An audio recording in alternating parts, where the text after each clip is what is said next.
What is up, everybody? Welcome back to Blerd It Out. We are off of break again. We have been going on non-stop breaks after like one chapter, and guess what? We're doing it again this week. After this chapter, we are going on break again. I think this time it is because of One Piece week, or essentially like One Piece day, which is kind of the weekend. So we're going on break again after 1191. But of course, the new chapter is out. We're going to talk about it. There is a little bit of One Piece news as well, so we're going to talk about that first. I do apologize. I've been slacking on the videos and such. I am going to get back into the groove of things here shortly, just taking care of some personal stuff, and then we getting right back into the content. As always, if you have not caught the latest chapters and episodes, please note there will be spoilers ahead. Spoilers. Okay, before we dive into the chapter, let's talk about some of the One Piece news. Like I was saying, One Piece Day, essentially One Piece Weekend, is going to be coming up here soon. The 22nd and 23rd of August, so Saturday and Sunday, there's going to be a bunch of One Piece announcements, just a whole lot of stuff One Piece. There's going to be TCG stuff I believe they're going to announce. They haven't really given specifics on what all is going to be there. We're expecting some movie announcements. We're hoping for a game announcement. There's probably going to be some live action stuff.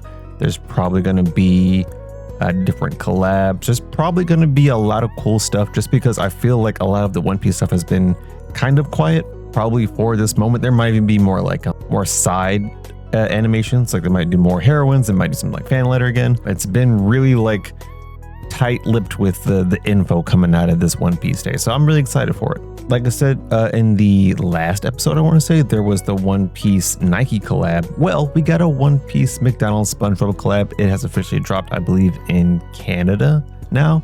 Basically, it's dropped in some parts of the world. It hasn't dropped everywhere yet. Like, I don't think the US has it yet, but they have the One Piece SpongeBob collab. If you are in one of the participating areas, definitely check it out.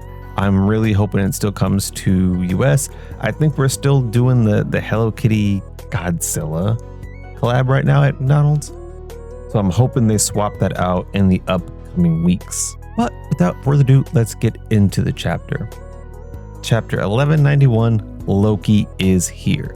Now there is a color spread and a jump cover. I don't know if they're official. They weren't with the release of the scans, so I'm not entirely sure if they were officially for this chapter. But the color spread they released is called Soul Never Ages, and it's got the musical theme, which kind of fits with the idea of Brooke's kind of backstory. I think that's kind of where this is coming from. And we do have like Brooke superimposed in the back. I like the color. This is one of those ones where the color is really saturated, really deep, really vibrant. I love it when Oda does that, or at least I love it when that's how the end product is. And everyone looks really cool. I like that some of the characters have wigs on, so they don't necessarily rock their own hairstyles. Like you have Luffy, you have Sanji, Chopper. I don't know if you can technically call Frankie's a wig, because I'm pretty sure his hair can just do that.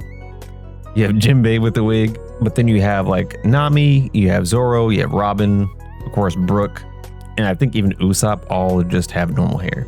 But I really like the color spreads where it seems like the crew is just having a good time together. And I know that is a lot of those, but the ones like this where it's just everyone is just vibing. Like, I really like these. This is a really nice one. The one I'm looking at right now, I think, is from Shonen Jump.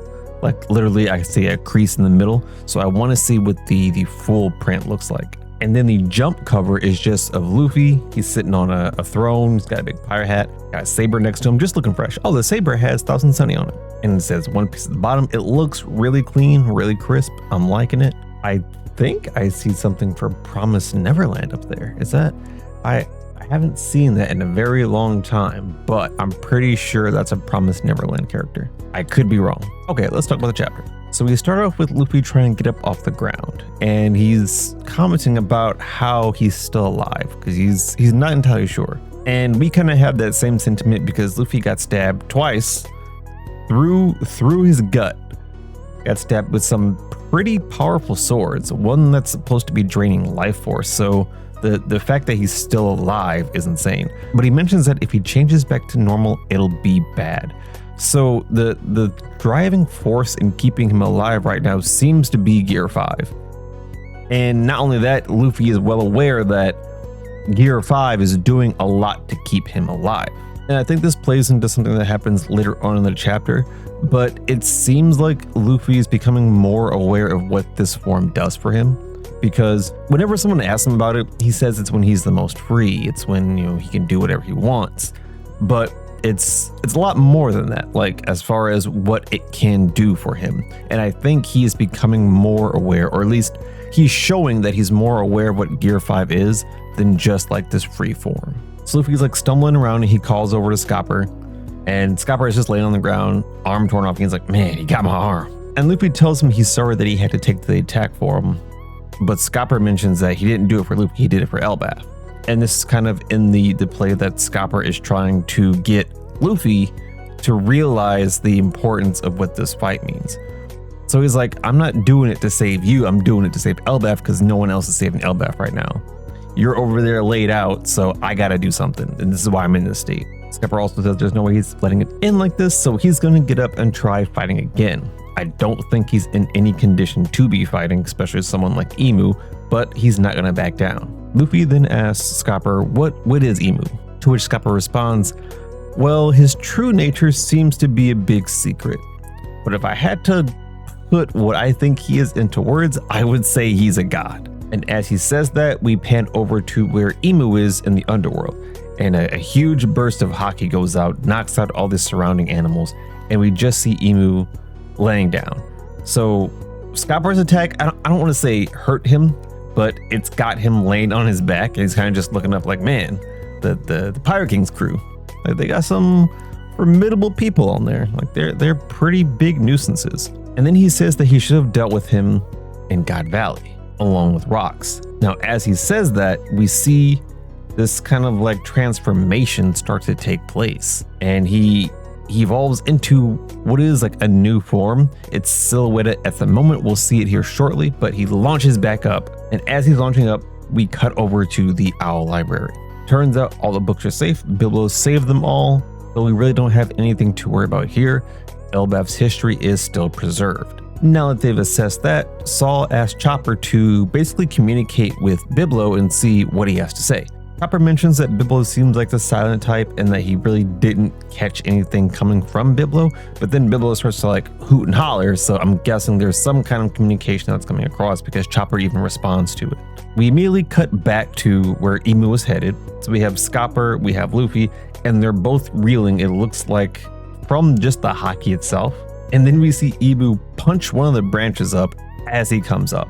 And then we see his new form, which is really beefed up. So you know how he had kind of the Haguramo that floated around his head, almost like a halo that had the eyes on it?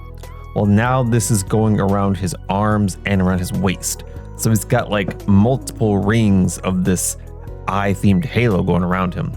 His wings are huge, he still has a tail, like he beefed up. It looks a lot more like his upper body beefed up than his lower body, but I think overall he became a lot bigger. And as he approaches him, he says that escaping from Honebame, just losing an arm, is an impressive feat. And we do know that Honebame is, I believe, called the Bone Eater, so I can imagine that it does a lot of damage to bodies and people don't walk away from it. So I can see him being like, hey, you did pretty good. Scopper responds with, that's my line, like, you dodged my attack, and that makes me look bad. He even kind of limits like, I'd applaud, but I don't have a hand to do it with. So I like that he's kind of taking this and trying to even see the hand in the background as Scopper's talking, which is, it's kind of funny. Emu then says this next attack will leave behind nothing. Luffy sees Emu and he's like, that's a different person. I don't know who this is, but that's not the person we were fighting a second ago. And Scopper tells Luffy that he needs to get out of here. He needs to get his crew, they need to leave. Luffy, of course, isn't going for that. He says, I'm not leaving you here. Scopper is like, man, you can barely fight. There's no reason for you to be here. Luffy's like, I could say the same to you. You only got one arm. So they're kind of just like arguing back and forth about how they really can't do anything to Emu right now. Emu, unbothered by their bickering. Now Scopper is charging up an attack with just one arm. You see that the haki is starting to leak from him. And then you see Emu coming in with the stab. But Luffy's called off to Scopper like, hey, you gotta leave. It's not gonna work. And then we have Hydruden flying in from nowhere with a Gungnir. the same move he used against Mach Vice. So good to see that come back. I do like this move just because I like the way it sounds, and I think it's kind of cool. As much as I don't really care for Hydruden, I do like this move. And honestly, it seems like the same thing happened where, he's launching this attack and it looks like it hurts him a little bit. Like you kind of see him gritting his teeth and like kind of jarring back from the blow. And we see it connect with Emu, so he didn't block it at all with like the Omen shield that he normally uses. But he does the same thing that he did with Luffy and Loki. So when he got knocked back, he launched the Omen faces and they immediately moved to their target. So as he's flying away, he's launching Omen at Hydruden. And then we get a full panel of like the aftermath. We see Emu fly into the trunk of Elbaf, same way he did with Loki. And then we see a giant explosion go off where Hydruden was. Now it looks like Hydruden was able to block it with his shield. That does destroy his shield, but he's like, I cannot take another one of those. Emu got knocked into the trunk and it seems like there's a circle around it. I don't know if he used his Omen shield again. It just seems like he kind of like slammed into the wall. He even like has his head down. It's like, ugh. So it didn't seem like he used his shield here. I think he just got launched. Hydruden's trying to assess the damage. Like he's looking at Scopper and he's like, how'd you lose an arm? Like, what's going on here? Are you guys okay? And Scopper's just like, look, thanks for helping out, but this isn't going to work. That guy's immortal. We got to go. Like, I need you to get Luffy. I need y'all to get out of here. And of course, Luffy's still in the back. He's still like laid out, by the way. Like Luffy is still down. He's like, I'm not going anywhere. Don't butt in. I'm going to stay here and fight. And they're still having the back and forth like, you give too many wounds, you can't fight. To which Luffy says that I'm going to recover. Like, I'm going to make myself recover. And obviously, Scopper's like, that's not how that works. Like, you can't just recover. You've got too many wounds. This isn't going to work. You can't fight anymore. You have to go. And it seems like Luffy is inflating himself. Like he's taking in air and you see his body get bigger. And we know that this is how Luffy usually looks when he eats. Like he kind of puffs up, especially like in the stomach, and he looks like a fat guy for a little bit. So I'm trying to see if like, is Luffy mimicking that without actually eating food? Like I'm trying to see how that works, because it seems like he's on the verge of something here, but I'm not entirely sure. It's not very clear. And as he's doing that, Emu ends up launching more Omen, the same little bombs that come up. Hydruden ends up blocking it for Luffy and Scopper, so like he takes it on the back, but he seems to be relatively okay. And mind you, this is the same attack where he was like, I can't take it a second time, but it could be like, I can't take it head on, or like maybe this is a weaker version of it, but he doesn't seem to be too worse for wear after taking that to the back. Scopper again pleads with Hydruden to take Luffy and leave, but even at this point, Hydruden's like, nah, I can't go. Like, I have to stay here and fight. I have the pride of Elbaf as a warrior. We have to stay here and fight. Even if I die, it's fine because Loki is here. And as he says that, Loki actually shows up, which no one was expecting. So Loki shows up and he's like, all right, Hydruden, get ready. So they're getting for an attack. Emu's kind of just watching like, okay, let's see what's going on here. And then Luffy pops up. And he says, I'm also back on my feet. And Scopper's just like, what are you guys doing? Like, how are you guys able to fight right now? You all took heavy damage. What's going on? And in particular with Luffy, I feel like he is not ready to be fighting again. I think he's kind of putting on a show, because even when he says, I'm also back on my feet, he's covered in blood. He's covered in blood. He's covered in wounds. He does not look good. But they all line up to do a combined attack. 3 generals, Bokaku Sovereignty. I do love the sovereignty moves. They're always so cool. So they launch this at Emu. It looks like Emu puts his hands up to block. He doesn't look too concerned about it. My guess is that he's probably going to tank this. I don't think this is going to do a whole lot to him. And like I said, we are on break. So we're going to have another week of waiting for something to happen with this fight here. I think I have questions about Luffy because, like I said, I do not think he's ready to be back in the fight. I think he's still pretty worse for wear. I think I can see Loki and Hydruden tag teaming to try and like hold Emu back. I don't think Luffy has a lot more in the tank. I think Scopper needs to get Luffy out of here, and they both need to go see Chopper or go see Gerd. They need medical attention. They can't keep fighting.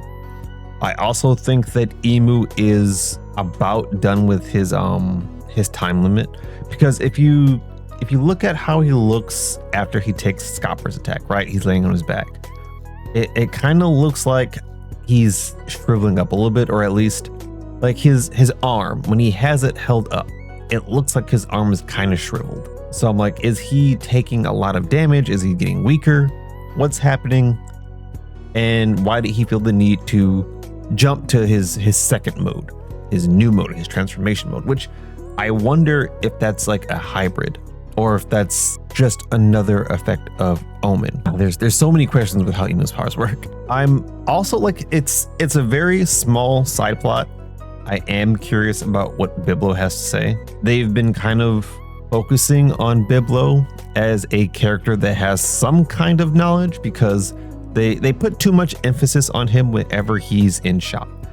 It's always like he's doing something mysterious over here, but we just don't know what. And now we're about to get the what, so I am curious about that part as well.